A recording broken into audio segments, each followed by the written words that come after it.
Local MLA তথা মন্ত্রী আমরা হয়তো ট্রাফিকটা একটু ভালো পেয়েছি, আমাদের জন্য একটু পুলিশি ব্যবস্থা ছিল, ধাক্কা একটু কম খেয়েছি, কিন্তু এসেছি ভক্ত হিসেবে এবং এটা ঐতিহ্য, শুধুমাত্র একটা আস্থার জায়গা নয়।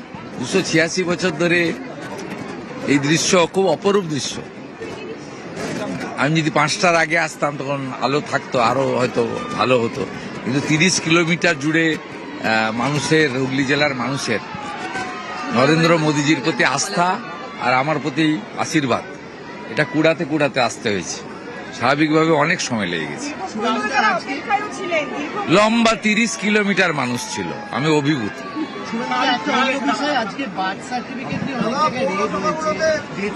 এটা সরকারের সিদ্ধান্ত, ক্র্যাকডাউন করতে হবে।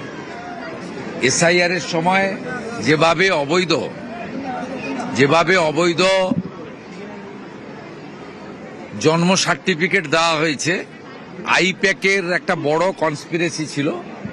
আইপ্যাকের ওই চোরাগুলোকে বসিয়ে প্রাক্তন মুখ্যমন্ত্রী এবং তার দলের নির্দেশে যেভাবে অবৈধ বার্থ সার্টিফিকেট দেওয়া হয়েছে, তাতে রাজ্যের এবং দেশের সুরক্ষার প্রশ্নচিহ্ন দেখা দিয়েছে।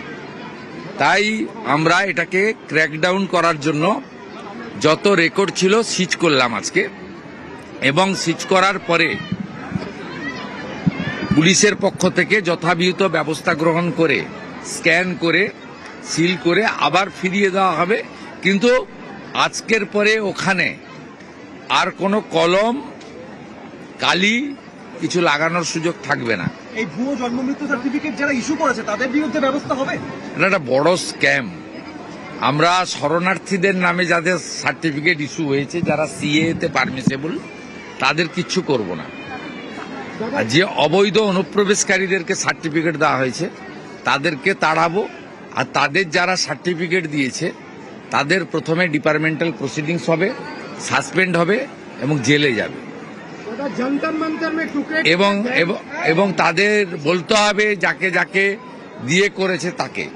এবং আপনারা পশ্চিমবঙ্গে এগুলো সব সিপিএম করে গেছিল, মানে এই বার্থ সার্টিফিকেট নয়, বার্থ সার্টিফিকেট, ডেথ সার্টিফিকেট দেওয়ার অথরিটি ভারতবর্ষের কোনো রাজ্যে নেই। পঞ্চায়েত প্রধান আর মিউনিসিপ্যালিটির চেয়ারম্যান। আমরা গতকাল ক্যাবিনেটে এটাও বদলে দিয়েছি, অর্ডার বেরিয়ে যাবে, আমি পোস্ট করে দেব। সেটা হচ্ছে গ্রাম পঞ্চায়েতের ক্ষেত্রে সচিব, পৌরসভার ক্ষেত্রে চিফ এক্সিকিউটিভ অফিসার, কর্পোরেশনের ক্ষেত্রে কমিশনাররাই বার্থ এবং ডেথ সার্টিফিকেট বা রেজিস্ট্রেশন করবেন। ভারতবর্ষের কোন রাজ্যে ছিল না। এটা জ্যোতিবাবুর সময় সিপিএম করে গেছিল সর্বস্তরে রাজনীতিকরণ করার জন্য। আমাদের শুধু 15 বছরের জঞ্জাল সাফ করতে হচ্ছে তা নয়, মহাশূন্যে বিচরণ করা অস্তিত্বহীন ওদেরও সমস্ত যে অপকর্ম সেগুলো পরিষ্কার করতে হচ্ছে। একই সাথে কাজ বেড়ে গেছে।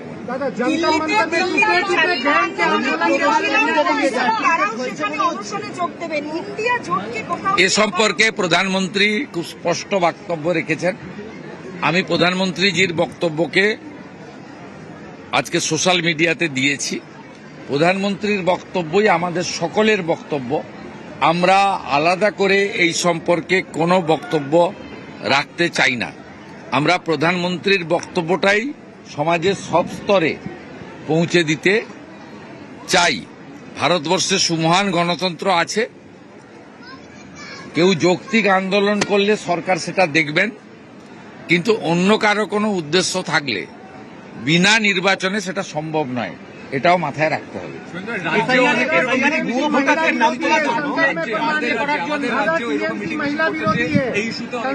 গণতান্ত্রিক মিছিল মিটিং করলে অসুবিধা নেই, গণতান্ত্রিক মিছিল মিটিং করলে অসুবিধা নেই, কিন্তু হোস্টেল থেকে জোর করে ছাত্রছাত্রীদের বের করলে, গত পরশুদিন যাদবপুরে হয়েছে, আমাকে হোস্টেলের স্টুডেন্টরা বলেছে যে আমরা যেতে চাইনি, আমাদেরকে বাধ্য করিয়েছে। আমি আজকে ভিসিকে বলেছি, যাদবপুরের ভিসির সঙ্গে আমার ফোনে কথা হয়েছে, যে দেশ গণতান্ত্রিক দেশ, বাক স্বাধীনতা আছে, কিন্তু হোস্টেলের ছেলেদের জোর করে এসব করা যাবে না।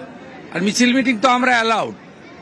আমরা তৃণমূলের দুটো টুকরো, কালীঘাটপন্থী আর আসল দাবি করা তৃণমূল, কংগ্রেস, কারোর তো অসুবিধা হয়নি। এমনকি শহীদ মিনারে কংগ্রেসের লোকেরা যুবভারতী ক্রীড়াঙ্গনে তাদের কর্মীদের রাখতে চেয়েছিল, সেটাও দিয়ে দিয়েছি।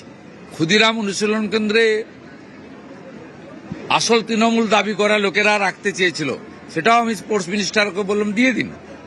আমরা তো অপেক্ষা করছিলাম, নেতাজি ইন্ডোরটা রেখেছিলাম, যুবভারতী ক্রীড়াঙ্গনও রেখেছিলাম, যে কালীঘাটপন্থীরা চাইবেন যে লক্ষ লক্ষ লোক আসবে ওদের জন্য। কেএমসি কমিশনারকে বলা ছিল জলের গাড়ি, আপনার যা লাগে টয়লেট থেকে যা লাগে সব দেওয়ার জন্য। এবং কলকাতা পুলিশ বলেছিল যে ব্রিগেডে করুন, ওদের তো 30 লক্ষ করে লোক হয়। তা আমরা বলেছিলাম ব্রিগেডে হবে, 10-12 লাখ তো ধরে, বাকিটা ছড়িয়ে পড়বে। তো ওরা তো ব্রিগেডে করতে পারেনি, তো গলি খুঁজে নিয়েছে, আমরা গলিতে দিয়ে দিয়েছি, যে গলিতে সর্বোচ্চ 2000 লোক ধরে। কালকে আপনি গিয়ে ফিতা দড়ি দিয়ে মেপে আসবেন, 2000-এর বেশি লোক ওখানে ধরে না।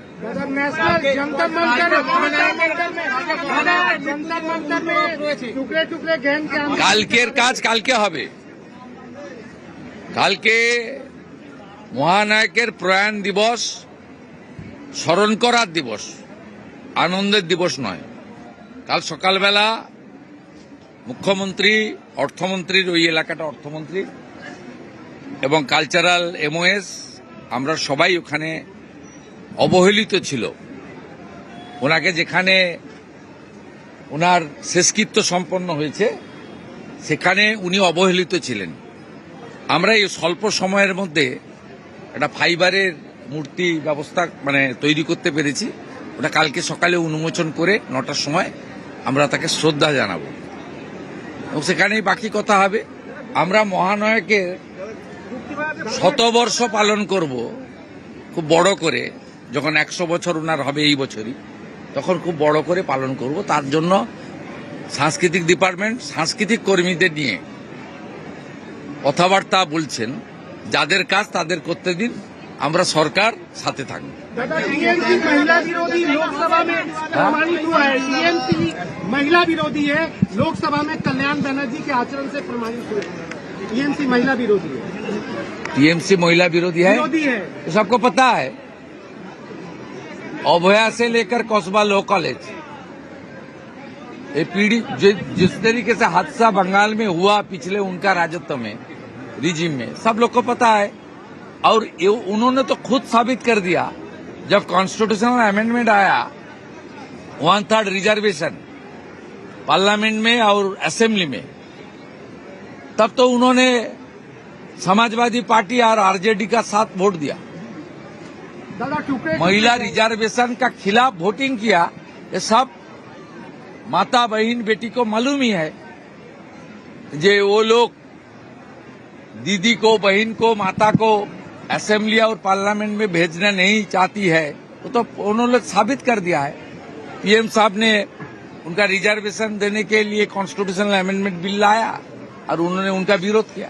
दादा टुकड़े टुकड़े गैंग जंतर मंतर में देश विरोधी आंदोलन कर रहे हैं। टुकड़े टुकड़े गैंग, इसमें ऑनरेबल प्राइम मिनिस्टर ने आज पूरा स्टेटमेंट किया है, वही हम सब लोग का बात है। अलग से कोई बात कोई प्रदेश का चीफ मिनिस्टर नहीं करेगा। ये देश का इशू है। ऑनरेबल प्राइम मिनिस्टर ऑलरेडी उन्होंने बताया, हम लोग सब लोग सोशल मीडिया में डाल दिया। पीएम साहब का जो बात है उनको आप अच्छा तरीके से दिखाइए, वही साहब का बात है।